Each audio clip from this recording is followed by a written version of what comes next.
Unfortunate people always hope that ghosts exist in this world, exploring death in the pursuit of immortality, deluding themselves that they can overthrow the world through this low-cost path to power. A Japanese scientist named Hashimoto firmly believed that ghosts were real, and for this reason he even established a research team dedicated to finding them.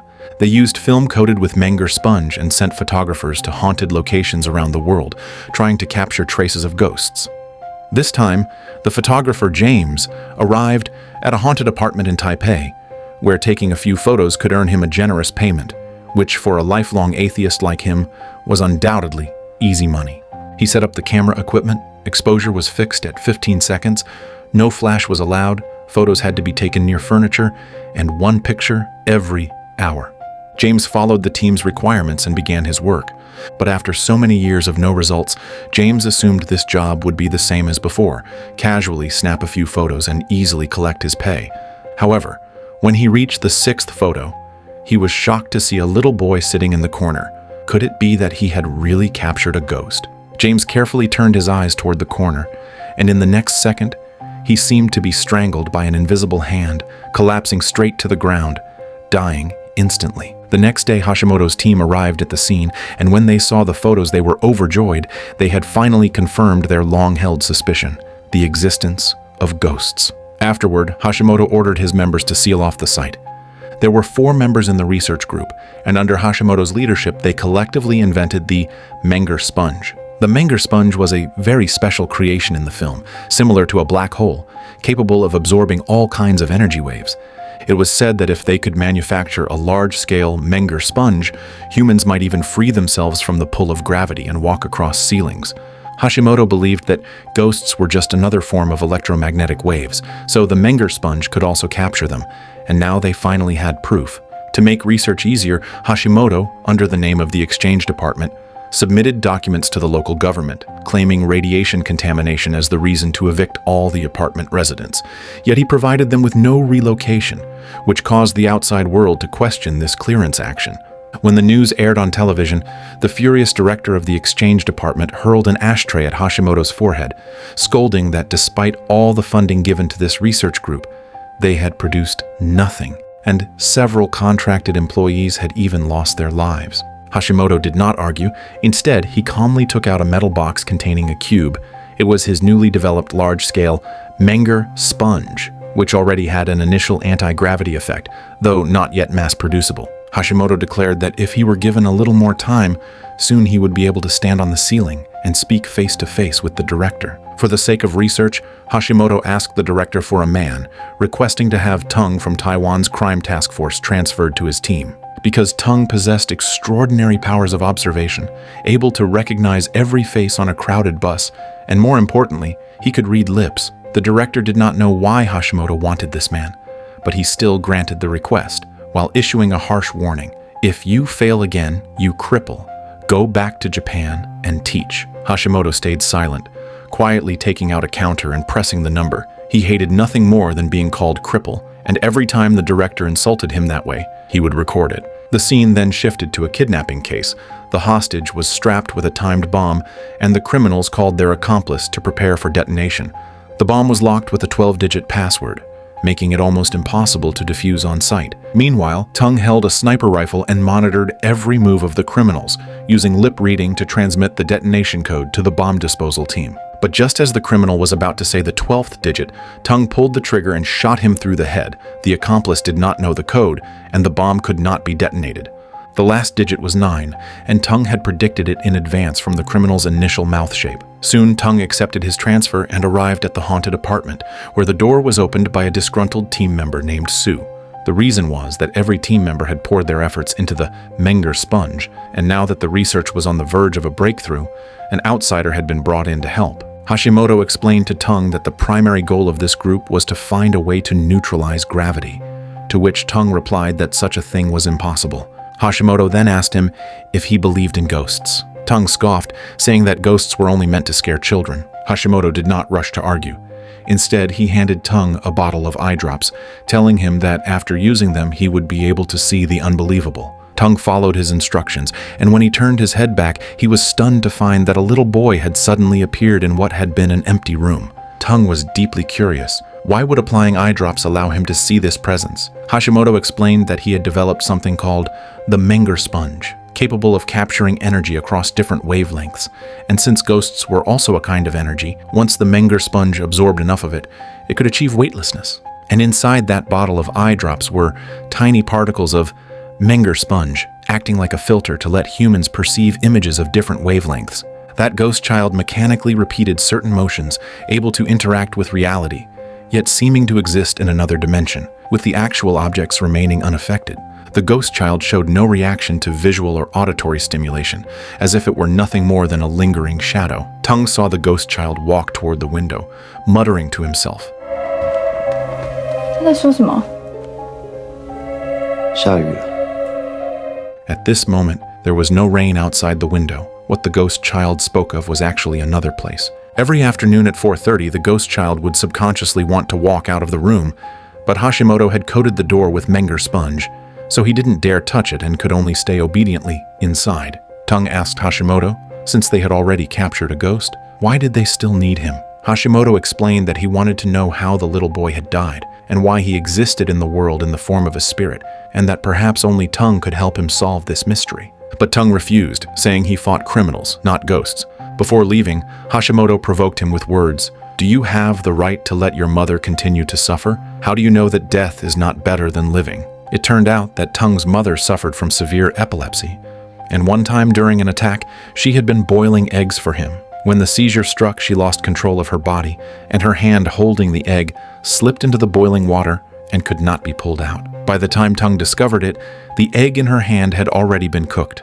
Her fingers stuck together. She was in terrible pain, yet could not speak. Now lying on her hospital bed, her condition grew worse every day, and the attending doctor said she was suffering, and, in such cases, family members had the right to remove life support. However, Tung couldn't bear to disconnect his mother's life support. He firmly believed she wouldn't die. Provoked by Hashimoto, Tung angrily kicked away his crutch, warning him never to mention his mother again. After returning from the apartment, Tung went to the hospital, where his girlfriend Wei was taking care of his bedridden mother. Tung loved his girlfriend deeply, but because of his mother's illness, he did not want to burden Wei, so their relationship had never gone further. After his girlfriend left, looking at his mother who was tormented by pain, Tung began to waver. Was death truly a release? Were ghosts perhaps freer than the living? To find the answer, Tung agreed to join Hashimoto's research group. But before starting work, he wanted to confirm whether this ghost child was aggressive. Hashimoto explained that a photographer had died in this room not long ago, but it was uncertain if the ghost child had killed him. The group then went to the morgue.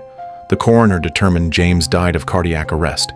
Was he scared to death? But Tung sensed something unusual. He examined James's heart and discovered 5 distinct fingerprints pressed into it, the size of which looked very much like a child's hand. Could it be that James had been killed by the ghost child? Tung studied the photos and reconstructed the incident, simulating what had happened. Anyone seeing the boy in the picture would have found it strange, so James must have looked toward the corner where the boy was, and at that very moment, he was killed. Meanwhile, Sue, resentful that Tung was sharing their research results, decided she would just take the ghost child away. She coated a newspaper with Menger Sponge, reasoning that since ghosts were a form of energy, they could naturally be compressed. Then she wrapped the ghost child with the paper and stuffed it into her pocket. Fortunately, Hashimoto caught her in time and quickly locked the door. When Tung and the other 2 members returned, Sue still refused to give up the ghost child, claiming she had already released it. But Hashimoto knew that was impossible. After 4 years of effort leading to this breakthrough, he would not let his future be ruined. Just then, Tung noticed Sue's pocket twitch. Given Hashimoto's knowledge of the Menger Sponge, he immediately realized Sue must have hidden the ghost child on her. But when Sue pulled out the rolled-up newspaper from her pocket, she discovered it was empty, leaving her stunned. In fact, the ghost child had already crawled out along the edge of the paper. At that moment, Tung seemed to see something, and he warned Sue not to turn her head to the left. But the more one is told not to look, the more curious they become, and Sue slowly turned her head. And as her eyes shifted left, she suddenly saw the ghost child standing on her shoulder. In the instant their eyes met, a strange, thin thread sprouted from the ghost child's head. When the thin thread touched Sue, a connection seemed to form between human and ghost, and the ghost child's hand reached directly for Sue's neck. Realizing the danger, Tung urged his teammates to quickly open the door. Fortunately, as long as one did not look directly into the ghost child's eyes, it would not show aggression. Tung managed to drag Sue out of the room, but in the process, Sue's spirit suddenly separated from her body and even rose to her feet, walking toward them. Hashimoto understood this phenomenon well. After death, a person's mental energy could still be sustained for a short time, but only briefly. As he spoke, Sue's spirit dissolved, and this was precisely why Hashimoto had brought Tung into the team. He wanted to figure out why the ghost child's spirit alone could continue to exist, and how it replenished its energy. If they could uncover the reason, his research would take a major step forward. At 4:30 in the afternoon, the ghost child rose and prepared to leave the room, while Tung put on a bulletproof vest, carried his pistol, stocked up with enough liquid Menger Sponge, and got ready to follow. After all preparations were made, the door opened, and the ghost child walked straight out of the apartment, always keeping his head down as he walked, while Tung trailed closely behind. The ghost child's actions were all habits from his life. He could even board a bus, and Tung followed him for an entire day until night fell. Tung followed the ghost child to an elementary school called Chile Special Education. This school was specifically for children with mental and physical disabilities, so it seemed the ghost child had probably once studied there, and checking the school archives would reveal his identity. The ghost child then entered a third-grade classroom, reading aloud from the textbook. Do not assume he had not noticed Tung, because he could suddenly attack, but as long as there was no eye contact, there would be no major problem. Soon, the ghost child suddenly turned and stepped into the corridor. Tung saw the child's face erupt with boils, and then he climbed onto the railing and jumped down. Lying on the ground, the ghost child's wounds gradually healed, and then he began repeating the actions of his life, going to the third-grade pickup area to wait for his parents. Sadly, no one ever came to pick him up again. Tung saw the child begin to speak. 萱草花. The daylily is also called the mother's flower, also known as the herb of forgetfulness, and in ancient times it was used to express gratitude to mothers. Perhaps the ghost child's death was somehow related to his mother. When no parents came, the ghost child went to the bus stop, and seeing no new developments, Tung, starving after a day of following, took the chance to eat at a roadside stall and ordered Odin. While he was eating, he casually turned his head and saw a drunk man urinating on the spot where the ghost child stood, the urine passing straight through him. The ghost child slowly raised his head, and though the drunk man could not see him, their eyes locked, and the ghost child raised his arm as if to strangle the man before him. Seeing this, Tung urgently asked Hashimoto how he could stop the ghost child. Hashimoto told him to coat the bullets with Menger Sponge and then fire at the ghost child, which would draw his attention. But unfortunately, 2 patrol officers were nearby, and when they saw Tung pull out a gun, they mistook him for a criminal and shouted for him to drop his weapon. Seeing that the drunk man was about to be killed by the ghost child, Tung had no choice but to first shoot and wound the police officers. Then, he began firing at the ghost child, but the bullets ricocheted and injured innocent bystanders. Fortunately, the drunk man managed to escape with his life. Seeing that he had already drawn the ghost child's attention, Tung quickly hid behind the food stall. After waiting a while, Tung peeked out to check, but the moment he did, he made direct eye contact with the ghost child. And only by quickly averting his gaze did he avoid disaster. No matter if he looked left or right, the ghost child's eyes stayed locked on him, so Tung slowly stood up, hoping to use his height to avoid the child's stare. But he had clearly miscalculated. Fortunately, Tung defocused his eyes, keeping them blurred and unfixed, and never looked directly into the ghost child's gaze. Seeing no chance, the ghost child finally turned and left. Although Tung escaped with his life, he was immediately pinned down by the officers. Before being restrained, he noticed a thin thread tied to the ghost child's foot. The ghost child quietly returned to the apartment, and Hashimoto suddenly felt envious because, as a ghost, he did not have to endure birth, aging, illness, or death. He felt no pain. He never had to worry about food, clothing, or shelter, and he was free from all the responsibilities of being human. The next day, Hashimoto, under the name of the exchange department, pulled Tung out of the police station. Following the school lead, Tung contacted the former principal and quickly found the ghost child's identity. In the history of this school, there had only been one jumping incident. The ghost child was named Yoshi Chen, and he suffered from a rare multiple tumor disorder. This type of tumor could not be cured, and even if surgically removed, it would grow back, eventually spreading to Yoshi's face, which made him deeply ashamed. Unable to bear the ridicule of his classmates, Yoshi jumped to his death, and for this reason, as a ghost, Yoshi hated being looked at. On that day, Yoshi's mother was also at the school, and after Yoshi jumped, her first reaction was not to save him, but to strangle him when he had not yet died. But fortunately, the teachers rushed in and stopped her. A few months later, Yoshi's mother secretly took him from the hospital, and they vanished without a trace. Some people later claimed to have seen Yoshi's mother growing flowers on the mountains near Taipei, and Tung recalled what the child had said that day. So, it was likely that mother and son had been planting daylilies there, and in Taipei, there was only one place with a field of daylilies. The next day, the research team set off for that destination, and on the way, Hashimoto received a call from the director, who ordered him to disband the team immediately, hand over the Menger Sponge, and of course hurled insults at him as a cripple. Hashimoto silently hung up the phone and added one more count to the tally of insults. When the team arrived at the daylily field, they discovered it was near the radiation center, where a powerful magnetic field existed. Looking at the distant radiation center, Hashimoto seemed to have an epiphany. Using the left-hand rule, he quickly determined the magnetic field's direction and said the center point must be where the ghost child was buried. The group began digging with shovels, and sure enough, they unearthed the ghost child's body. Tung examined the ghost child's neck and saw clear strangulation marks, suggesting he had likely been killed by his own mother.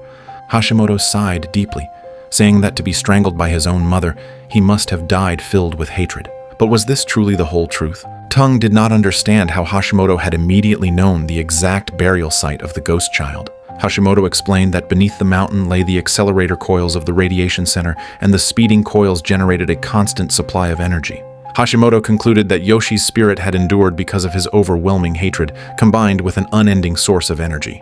Now Hashimoto finally understood how to become a ghost, and keeping Yoshi locked up no longer had meaning, so Hashimoto prepared to isolate him forever. But suddenly the ghost child pressed himself against the glass in an abnormal way, as though something serious had happened. Tung noticed again the thread tied to the ghost child's foot, and he wondered what was at the other end. Suspecting this matter was far more complicated, so he drove off, following the direction of the thread. Before long, Tung arrived at a hospice for the deeply comatose, where the thread extended into a room labeled Jun Chung. She was Yoshi's mother. It turned out the other end of the thread was connected to his mother. Earlier, when the ghost child said it was raining, he was actually speaking about his mother's side, and now that his mother was critically ill, he sensed it as well, which was why he behaved so abnormally.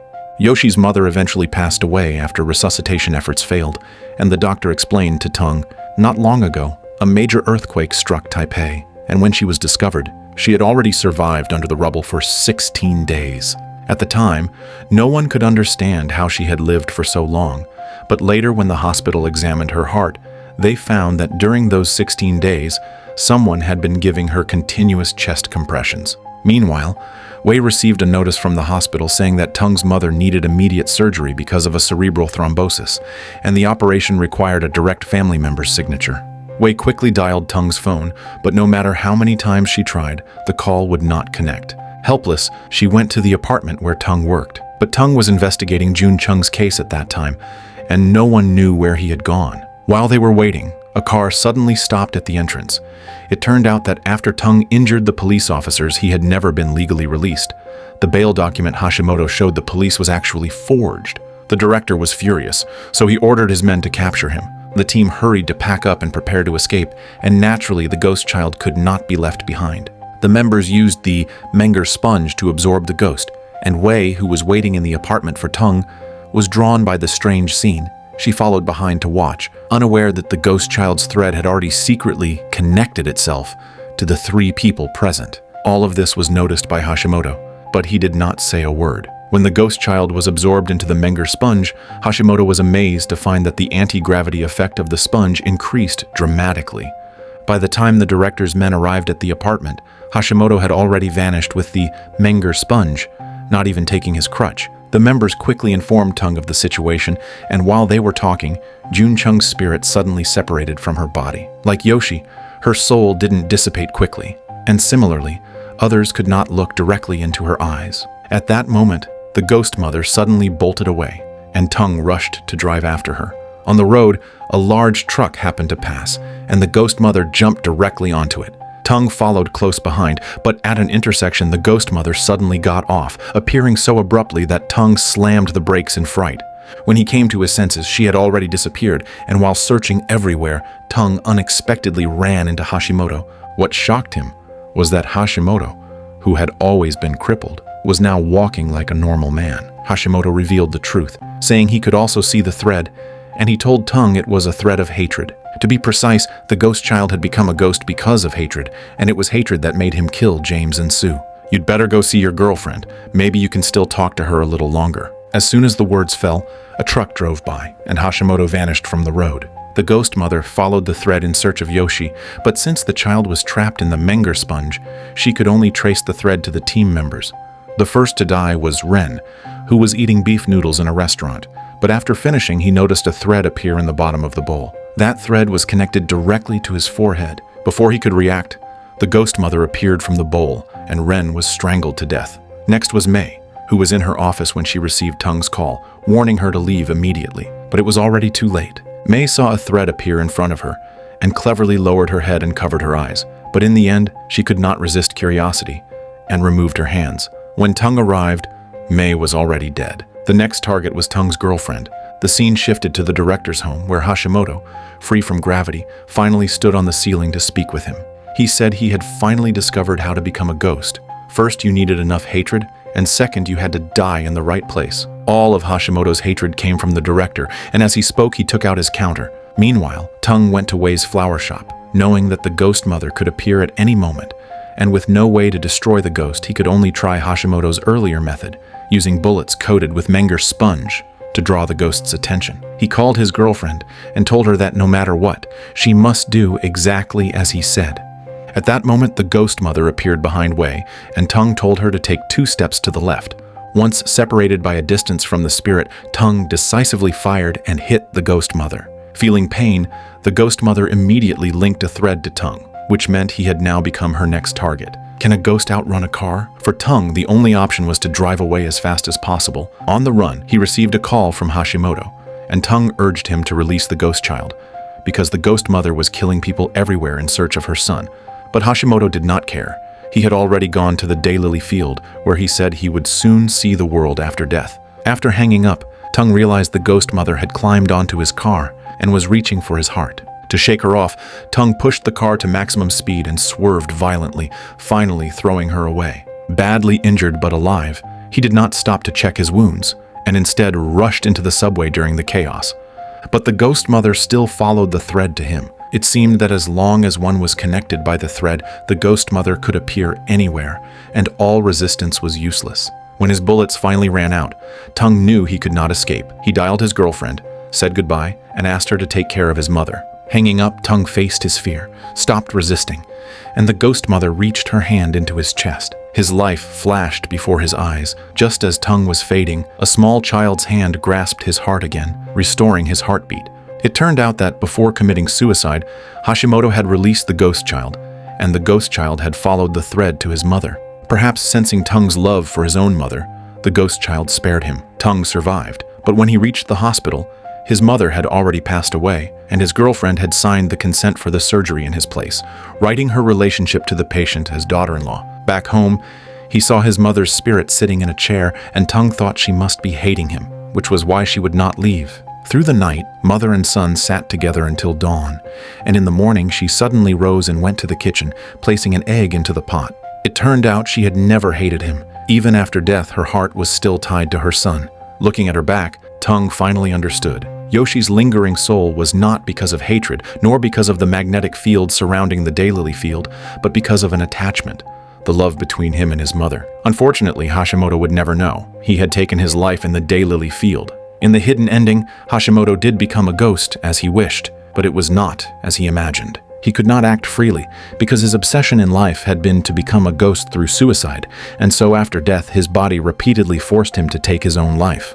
Each time he killed himself, he would awaken in another place and once again be compelled to end his own life.